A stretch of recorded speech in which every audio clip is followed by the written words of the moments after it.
안녕하십니까. 네, 반갑습니다.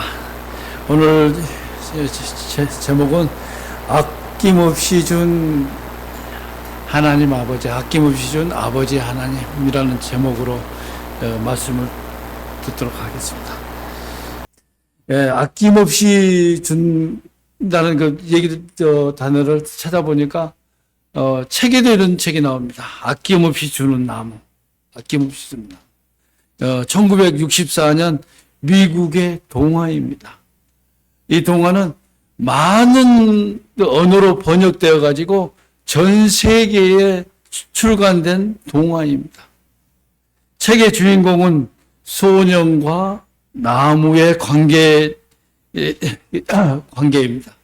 긍정적인 관계인지 또는 부정적인 관계인지와 그것은 잘 모르겠지만은 그런 관련하여서 여러 가지 평이 또 있습니다. 그러나 오늘 이 시간에는 아낌없이 준 나무에 대해서 알아보도록 하겠습니다.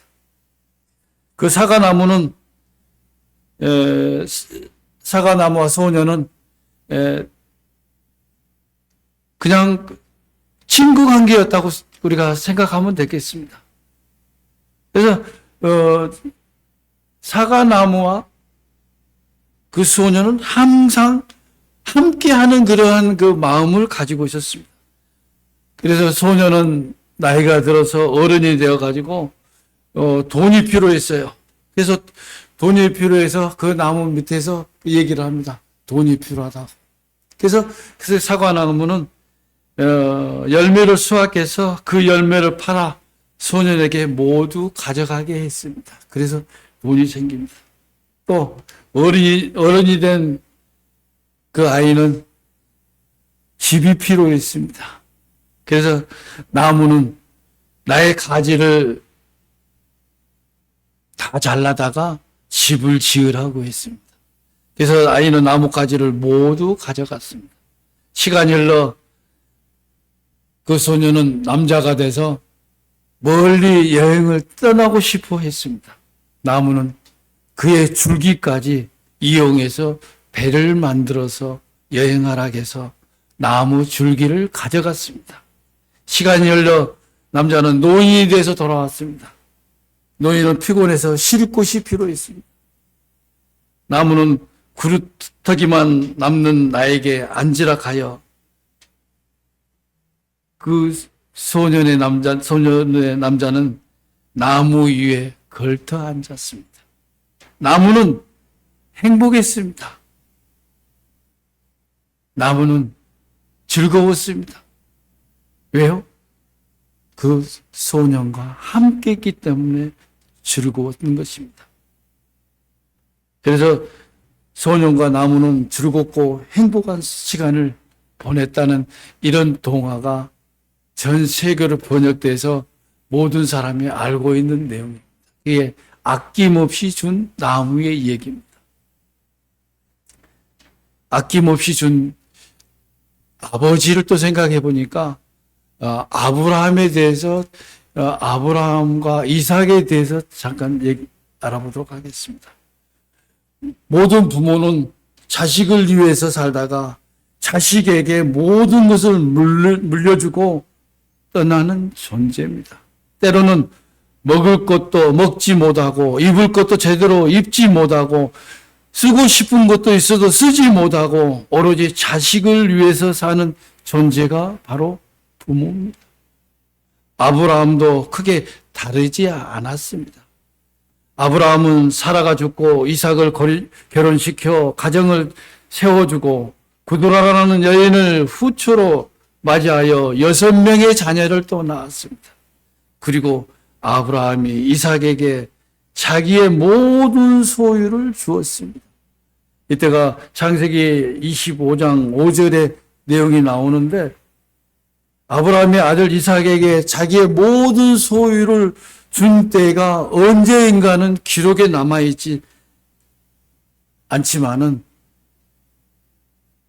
바로 이어진 그 기록에 보면은 죽음이 거의 임박할 때라고 생각이 듭니다. 자기의 모든 소유를 아브라함에게 이삭에게, 아브라함의 아들 이삭에게 줬다는 것은 모든 소유는 아브라함이 가지고 있는 모든 재산, 눈에 보이는 가축이나 종들, 아니면 각종 재물들, 부동산들, 이런 것도 있겠죠. 그러지만은 이것만 가리키는 것이 아닙니다. 모든 소유는 눈에 보이는 육적인 것을 포함하여 영적인 것까지 다 이삭에게 물려주었던 것입니다. 영적인 것이라 하면 그동안 하나님께서 아브라함과 맺었던 언약을 말한 것입니다. 아브라함과 맺었던 가나안 땅에 대한 약속과 후손에 대한 약속과 부에 대한 모든 상속권을 포함하는 육적인 것, 영적인 것, 모든 것을 포함해서 이삭에게 물려주었다 이 말입니다. 창세기 23장 35절, 36절 성경절 찾아서 읽어보도록 하겠습니다.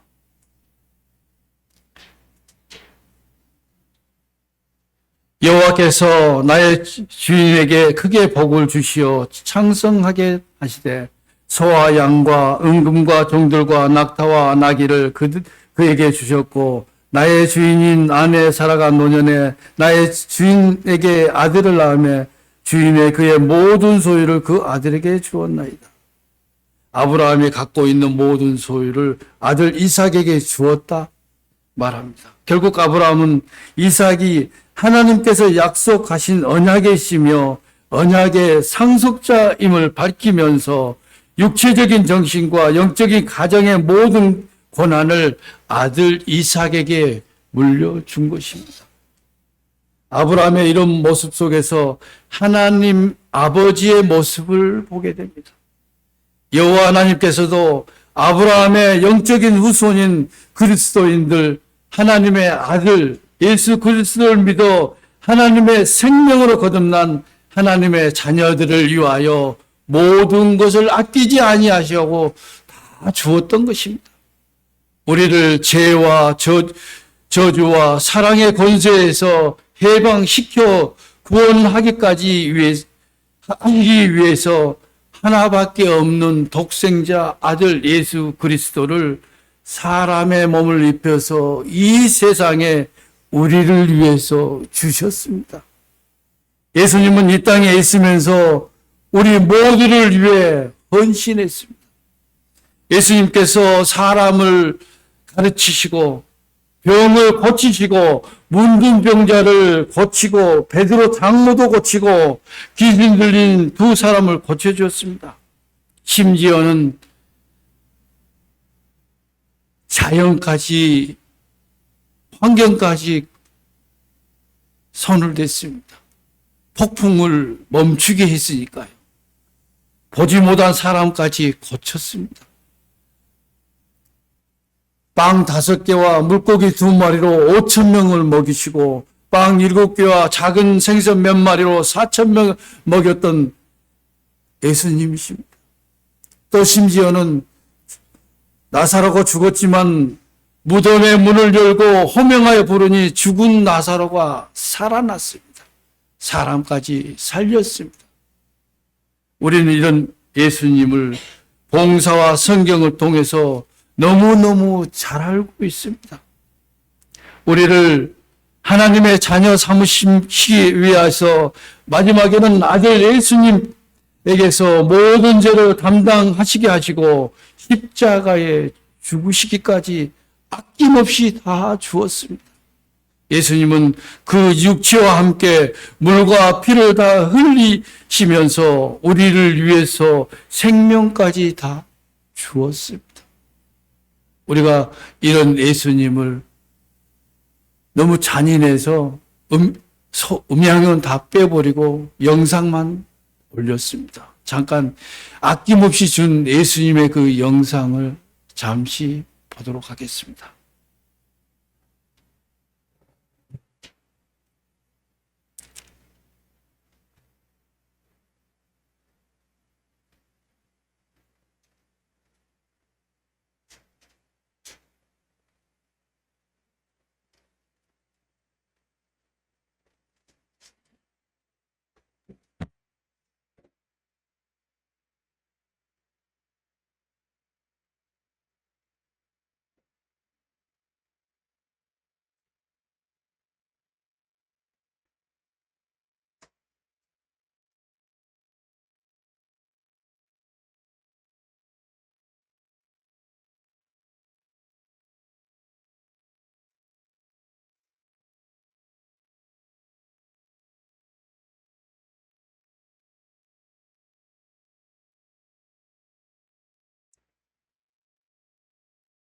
영상의 소리가 너무 잔인해서 그냥 뺐습니다. 로마서 8장 32절에 있는 말씀을 잠깐 보도록 하겠습니다. 자기 아들을 아끼지 아니하시고 우리 모든 사람을 위하여 내주신 이가 어찌 그 아들과 함께 모든 것을 우리에게 주시지 아니하겠느냐고 하시면서 하나님은 우리를 위하여 아들과 함께 모든 것을 아낌없이 다 주셨다, 이렇게 말씀하셨습니다. 하나님께서는 우리에게 필요한 모든 것을 다 주셨습니다.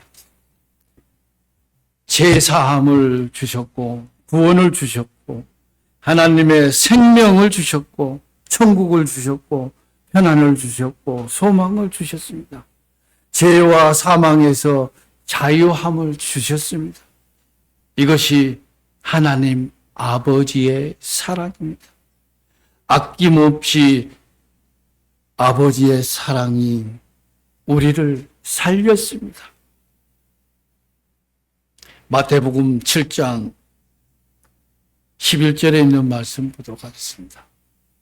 너희가 악한 자라도 좋은 것으로 자식에게 줄 줄 알거든 하물며 하늘에 계신 너희 아버지께서 구하는 자에게 좋은 것을 주시지 않겠느냐. 로마서 8장 32절 다시 한번 보도록 하겠습니다. 자기 아들을 아끼지 아니하시고 우리 모든 사람을 위하여 내주신 이가 어찌 그 아들과 함께 모든 것을 우리에게 주시지 않겠느냐. 바로 이게 하나님의 마음입니다. 우리 아버지의 마음입니다. 어느 자매의 간증을 잠깐 보도록 하겠습니다. 저희 가족은 여행에서 돌아오다가 큰 사고를 당하고 말았습니다. 그 사고로 저는 보조다리 없이는 걸을 수가 없게 되었습니다. 저보다 덜했지만 아버지도 보조다리 없이는 걸을 수가 없었습니다.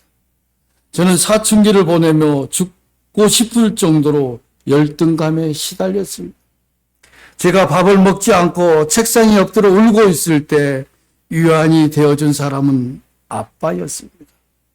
아빠는 저와 꼭 같은 마음을 갖고 있기 때문입니다. 저의 마음을 낱낱이 알고 있었습니다. 아빠의 사랑으로 저는 무사히 사춘기를 넘기고 대학에 입학하게 되었습니다. 딸이 다리가 불구가 돼서 목발을 짚고 다닐 때 아버지도 똑같이 목발을 짚고 다녔던 것입니다.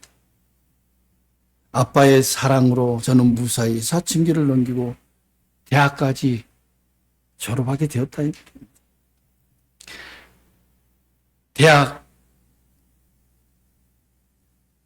입학식한 그날 아빠는 제게 자랑스럽게 말하며 눈물을 글썽였습니다. 입학식을 끝나고 나올 때였습니다. 눈앞에 아주 긴박한 상황이 벌어졌습니다. 차도로 한 꼬마 어린아이가 차가 온 줄 모르게 걸어오고 있는 것입니다. 달려오고 있는 것입니다. 이때 아버지는 목발을 집어던지고 순식간에 달려가 그 꼬마아이를 구합니다. 이 모습을 보고 있는 그 딸은 아빠! 아빠! 엄마를 보면서 이렇게 외쳤습니다. 왜요? 그동안 목발을 짚고 다녔던 아빠가 사고 당하는 그런 아이를 보고 목발을 집어 던져버리고 구하고 그 아빠는 아무 일도 없는 마냥 다시 목발을 짚고 갔습니다. 그래서 딸은 엄마를 향해 이렇게 합니다. 엄마 봤지? 아빠 걷는 거 봤지? 엄마는 담대히 딸에게 이렇게 얘기합니다. 놀라지 말고 들어.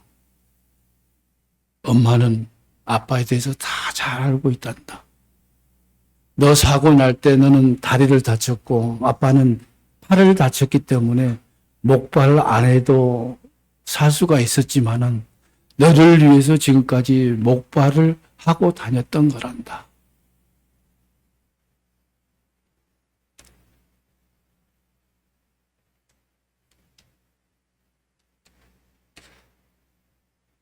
왜 그랬어? 아빠, 왜 그랬어?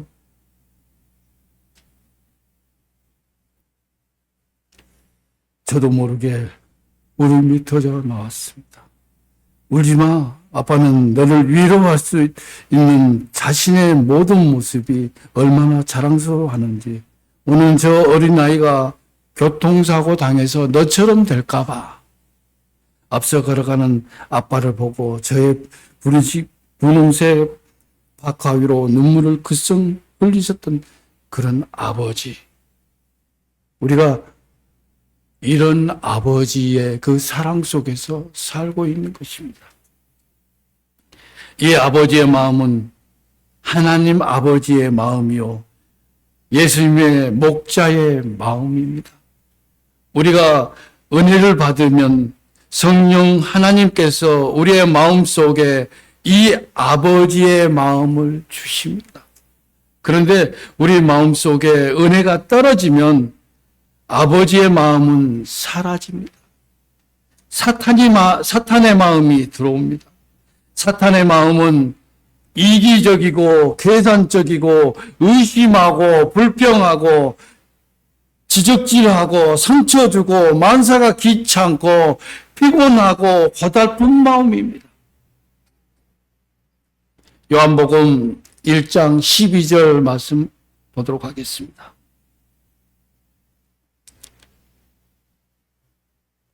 영접하는 자, 곧 그 이름을 믿는 자에게는 하나님의 자녀가 되는 권세를 주셨으니. 갈라디아서 4장 6절 7절에 있는 말씀 보도록 하겠습니다. 너희가 아들이므로 하나님이 그 아들의 영을 우리 마음 가운데 보내사 아빠 아버지라 부르게 하셨느니라. 그러므로 내가 이후로는 종이 아니요 아들이니 아들이면 하나님으로 말미암아 유산을 받을 자니라. 예수님을 영접하면, 예수님을 죄에서 건져주실 구원자로 만나기만 하면 우리는 하나님의 자녀가 됩니다. 하나님은 성령님을 내 마음 가운데 보내셔서 하나님을 아버지라고 부르게 하셨습니다. 그러므로 이제 나는 종이 아니라 하나님의 자녀이자 하나님의 상속자입니다.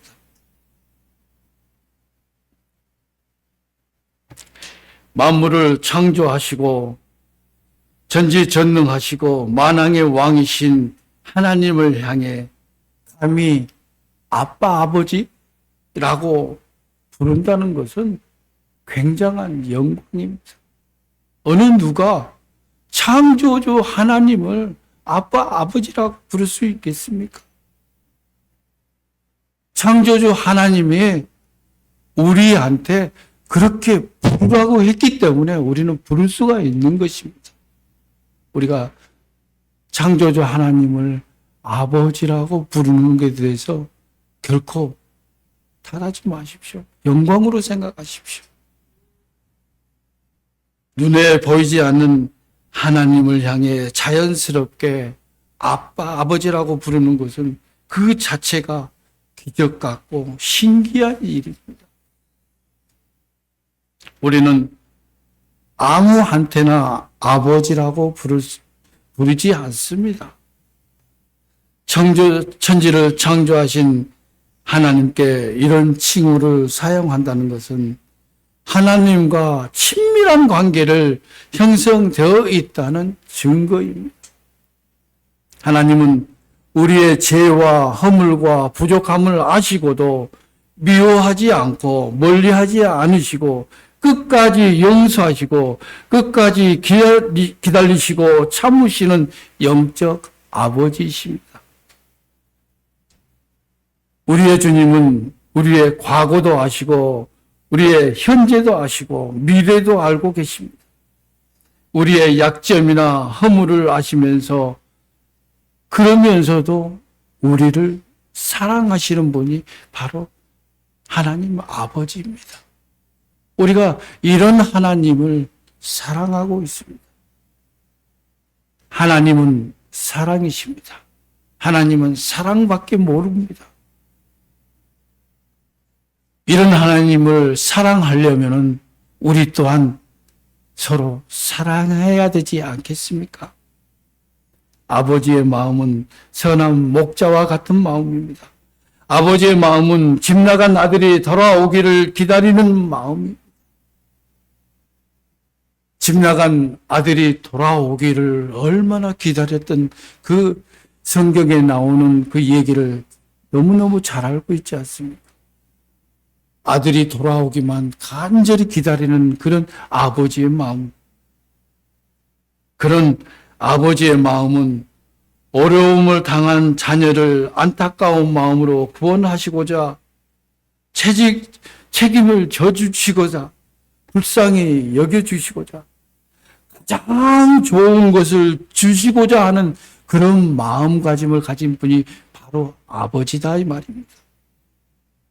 오늘 또 한 영혼을 향한 아버지의 마음이 회복되고 하나님의 자녀로 확고한 정체성을 가지고 담대하고 기쁘고 즐겁게 살아가기를 간절히 바라겠습니다. 이것으로 말씀을 마치도록 하겠습니다.